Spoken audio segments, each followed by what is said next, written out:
Good morning mga kadads, welcome to my YouTube channel MHARKTV.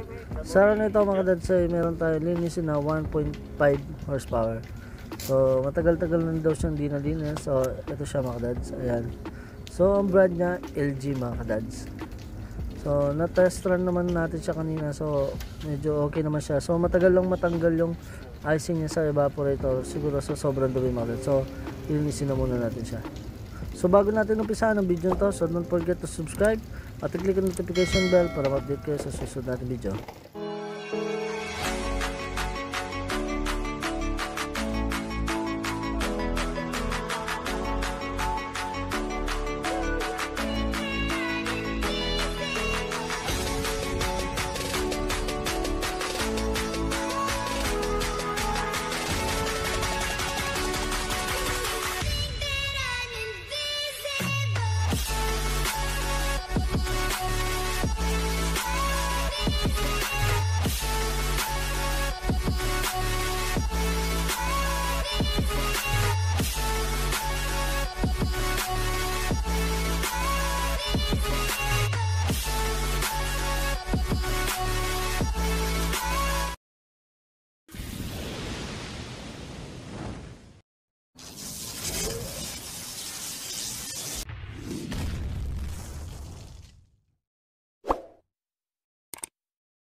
So ito mga kadads, sinumpisa na natin siyang kalasan. So dito pa lang sa evaporator, nahihirapan na tayo kasi yung isang tornilyo na, bumilog na yung ulo niya mga kadads. So mahirap na siyang tanggalin.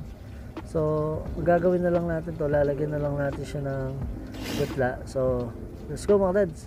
So yun, habang binabanatan ni Brother Dex yung ano, so naghahanap lang siya ng pangpukpok, ayan. So dahan-dahan lang tayo sa pagpukpok mga kadads kasi pwedeng tamaan ng evaporator. So marami na rin kaming nakakalas ng ganyan yung mga lost threads. So papalitan na lang natin siya ng bago. So mga kadads, let's go!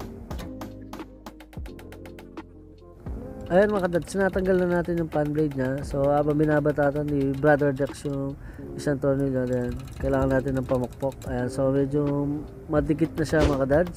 Then kailangan mong tanggalin yung dalawang tornilyo dito mga kadads, yung humahawak sa cover. Then pwede mo na siyang bunutin nun mga kadads. Ayan, so pag gano'n, tanggalin na natin yung tatlong nut sa compressor.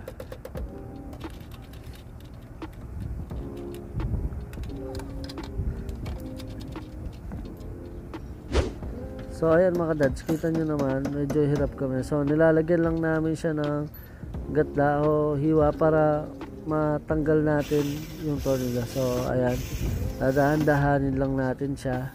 Ayun, so mga kadads, successful tayo. So natanggal na natin siya.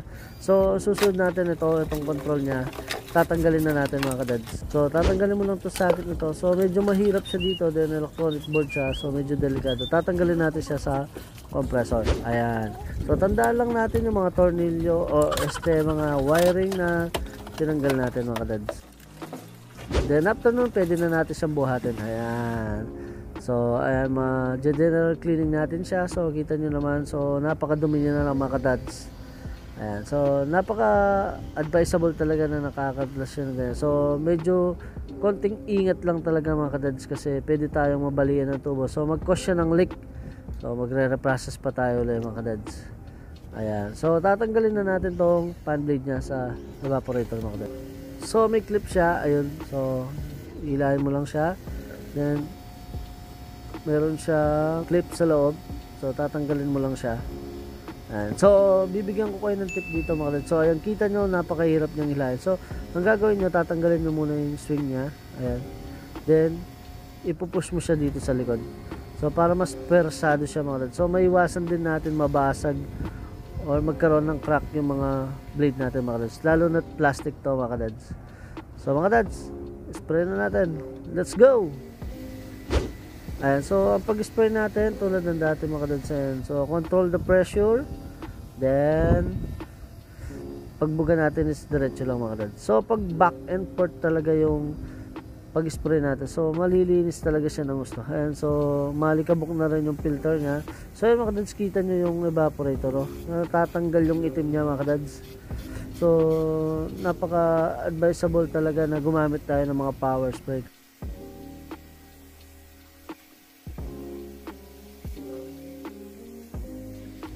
So yung mga dads, kita nyo naman, tumatagos na yung tubig natin sa likod. So, ibig sabihin na lilinisan siya natin ng mabuti. Then, ayan. So, ito naman yung mga parts, ayan yung mga nakalas natin. So, naghihintay sila sa ating paglilinis. So, ayan. Kita nyo, so, nagpo-focus talaga tayo sa evaporator sa condenser mga dads. So, yung kasi usually nagkokos ng icing mga dads. So, nagiging barado siya. So, yung hangin hindi makapag-flow ng mabuti. So, let's go mga dads!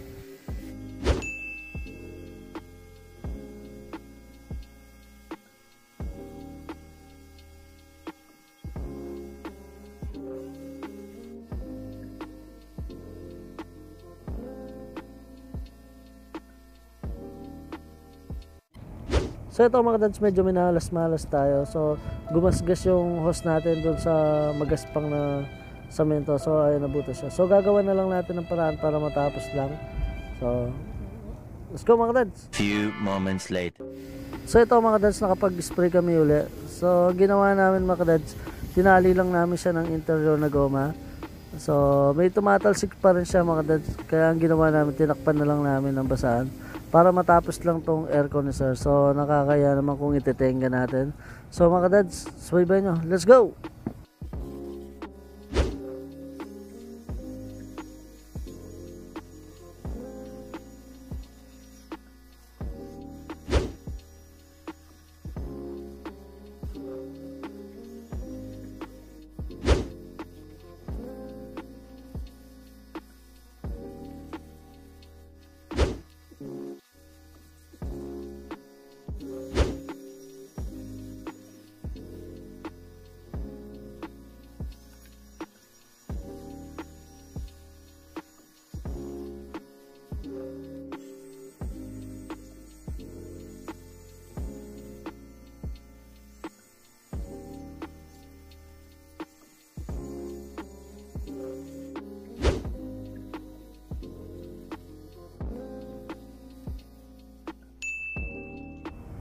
So ito mga kadads, ayan, finally natapos na tayong maglinis.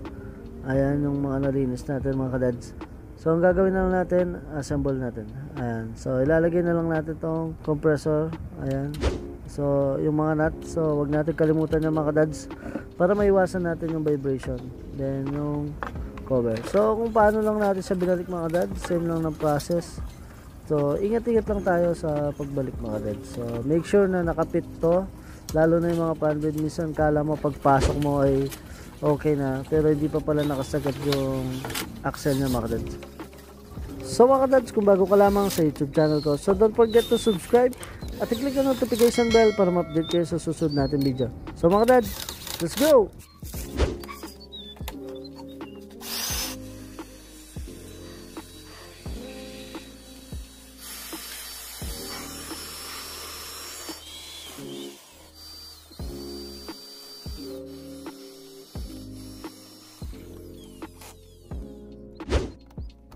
Ito mga kadads, ilalagay na natin yung controller. So na-blow dry na rin natin siya. Then nailagay na natin yung connection ng fan motor. Then yung connection natin sa compressor mga kadads, ilalagay natin siya. So make sure na may picture kayo or natatandaan nyo mga kadads. Ayan, so para mas mapadali tayo. Then ilalagay yung cover. So yung mga kadads na assemble na natin siya. Siyempre, itatry muna natin siya bago natin siya lagay. So, yun, nagka-problema pa tayo mga kadads. Nasira yung hydraulic hose natin dun sa portable power spray. Ngayon, hindi pa natin siya naremedyo. So, niremedyo lang natin pala siya. Tinanal natin siya ng goma. Pero, kulang kasi yung goma kaya may sumisingaw pa siya. So, ngayon mga kadads, ito na siya. So, itatry na natin. Tapos na po. Natagal lang po sa nasira.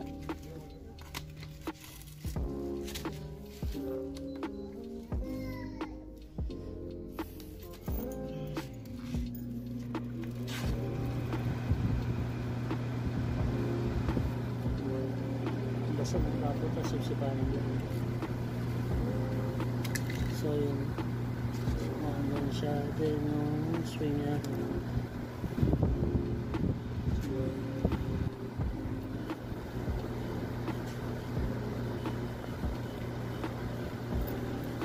Hintayin lang natin matanggal yung icing.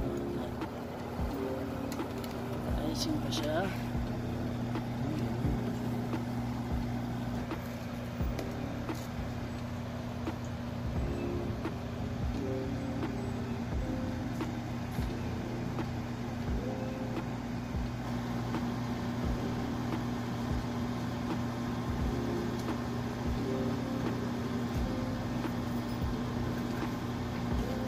So ayan mga dads, papansin nyo hindi nawawala yung icing niya.